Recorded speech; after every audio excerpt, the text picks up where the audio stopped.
soyez sincères dans votre étude de la science. Et moi, je vous conseille, et je donne ce conseil à ma propre personne, d'être sincère dans notre talab al-ilm. Si tu es sincère dans ton talab al-ilm, Inch'Allah, lorsque tu vas commencer à véhiculer cette science, tu vas le faire fi sabilillah. Mais si tu n'es pas sincère, depuis ton talab al-ilm, ton but, c'est sarful wujuh an-nas ilayh. C'est ce qu'on voit aujourd'hui dans les gens. Et le prophète sallam allaka uqubatan ala hada. Il a lié un châtiment à cela. Il a dit man ta'allama al-ilm, celui qui apprend la science, yumari bihi sufa, ou polémiquer avec les faibles d'esprit, ou liyubahi bihi al-ulama, ou bien se comparer aux gens de science, ou liyasrifa wujuh an-nas ilayh, ou bien détourner le visage des gens vers lui. Alors le prophète sallam dit an-naru nar, Allah va le faire entrer en enfer. الوصية بالإخلاص الذي هو أساس قبول العمل، فإن الله سبحانه وتعالى لا يقبل من العمل لا العلم ولا غيره إلا بالإخلاص. Quand si tu demandes l'argent aux gens à cause de la dawa, لا يحترمونك, ils ne vont pas te respecter. Car ils pensent que c'est à cause de l'argent que tu viens vers eux. Voilà pourquoi le da'i, il lui incombe de ne pas vraiment mettre cela en avant et de mettre cela en arrière-plan même. Que souvent l'argent vient des gens, on va dire, à la base. Mais Minbab et Tawarro, souvent, il ne faut pas oublier certaines portes. Telle personne vient, il te donne de l'argent. C'est vrai, tu ne l'as pas demandé. Mais il te donne. Wanda fatah al-bab. Tu as ouvert une porte. Chaque fois qu'il va te donner le respect qu'il avait, la haïba qu'il avait pour toi, va commencer à disparaître petit à petit. Jusqu'à même partir. Et il ne va pas profiter de ta dame. Alors montre-lui que tu n'as pas besoin de ce qui est dans sa vie. Et il va te respecter. Pour qu'une personne te respecte, montre-lui que tu n'as pas besoin de ce qui est dans sa vie. C'est ce que le messager d'Allah a donné comme remède à un compagnon qui lui a posé la question. Il dit, qu'est-ce que je dois faire pour avoir l'amour d'Allah et l'amour des gens? Le prophète lui a dit deux choses. Izhad fi dunya, yuhibbaka Allah. Écarte-toi de la dunya et Allah va t'aimer. Wazhad fi ma fi aidi nas. Écarte-toi de ce qui est dans la main des gens. Yuhibbaka nas. Et les gens vont t'aimer. Hada mujarrad. Si c'est toi qui es là chaque fois en train de demander Foulan. Lorsqu'il te voit, même il change de route. Il se dit que tu vas lui demander encore. N'est-ce pas? Donc, le da'i ne doit pas faire cela. Le da'i ne doit pas être envieux. C'est-à-dire, quand il voit quelque chose, il veut. Il va tomber.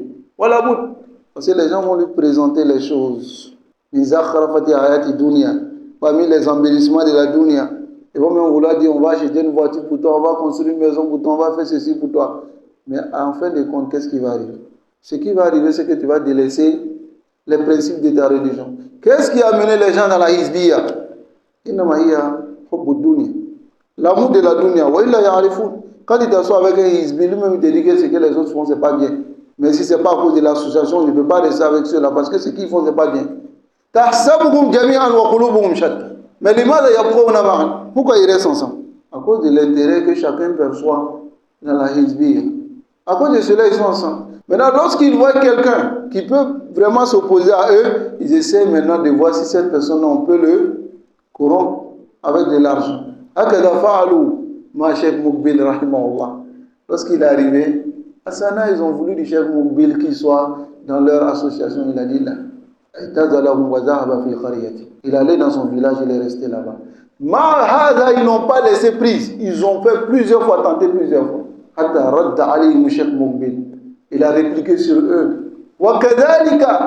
Toute personne qui veut réussir dans sa da'wah, qui s'écarte de ce qui est les intérêts de la dunya. Il était parmi les gens les plus pauvres en ce moment-là. Mais 5 francs, il ne leur a pas demandé. Alors qu'ils avaient tous ces biens. La sadaqa, de Muhammad, il ne prenait pas. Lorsqu'il reçoit les butins, il partage et il ne prend rien. Malgré qu'il était pauvre, il n'avait rien. Il doit placer, c'est-à-dire il doit aimer plus le faqr que la richesse. Imam Ahmad rahimahullah, il était parmi les gens les plus étonnants. Il dit le jour qui se lève, il n'y a rien chez moi à la maison, il dit Ahabbul yawm ilay. Il dit c'est le jour le plus aimé chez Imam Ahmed. Wa ulakanu kadalik. Mais nous aujourd'hui, pourquoi notre dawa, on ne peut pas avancer?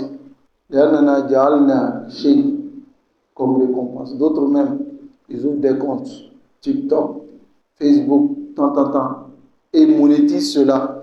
Et ils font des dawa en monétisant leur compte pour pouvoir avoir quelque chose derrière leur compte. Ils cherchent des abonnés. Ils font plaisir aux gens. Souvent même, ils disent aux gens, mettez dans les commentaires ce que vous voulez qu'on aborde. Et les gens mettent dans les commentaires. Les gens les disent, voilà ce qu'on veut. Parce qu'ils cherchent à attirer le maximum de personnes pour avoir à monétiser leur compte. Voilà pourquoi dakhala man laysa fi bab al-ilm. Et rentrer dans la science, celui qui n'en fait pas partie. Ils ouvrent des comptes, ils disent des choses min a'jab al-ujab.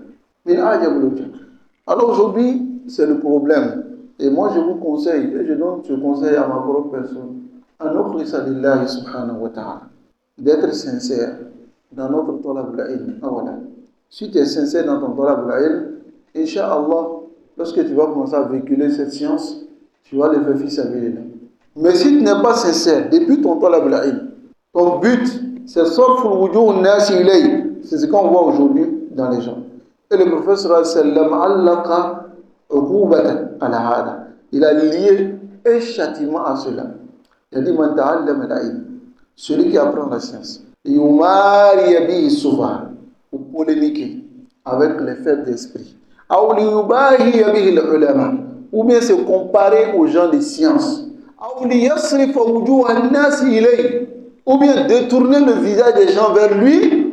Alors le prophète sallallahu alayhi wa sallam dit An-naru nar, yani adkhalahu Allahu an-nar, Allah va le faire entrer en enfer.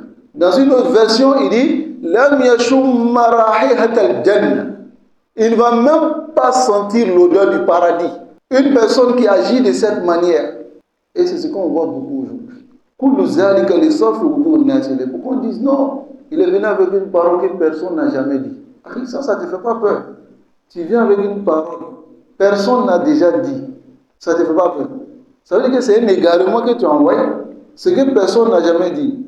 Qu'Allah nous facilite et qu'Allah nous accorde la compréhension. Alors ici, c'est la sincérité qui prime. Soyez sincères dans votre étude de la science.